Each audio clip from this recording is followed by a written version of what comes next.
Nantau dikenal sebagai daerah pegunungan di Taiwan, tenang berkabut, dipenuhi kuil dan tempat ibadah yang seharusnya memberi rasa damai. Namun, ada satu tempat yang jarang dibicarakan dengan suara keras, sebuah patung Buddha raksasa yang berdiri menghadap lembah, diam, terlalu diam. Banyak peziarah datang di siang hari.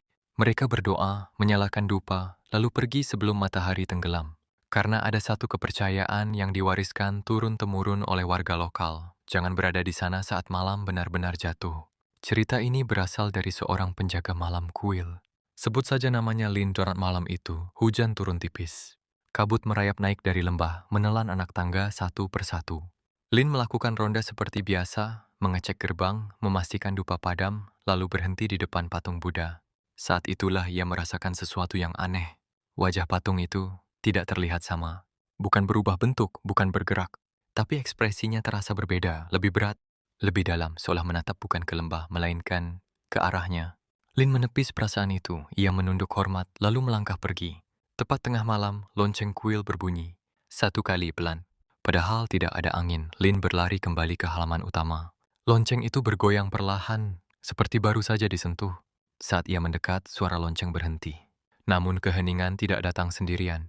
Dari arah tangga terdengar langkah kaki. Satu, dua, langkah itu mengikuti ritme napasnya. Lin berhenti, langkah itu ikut berhenti. Ia teringat pesan orang-orang tua. Kalau kau mendengar langkah di tangga itu, jangan menoleh.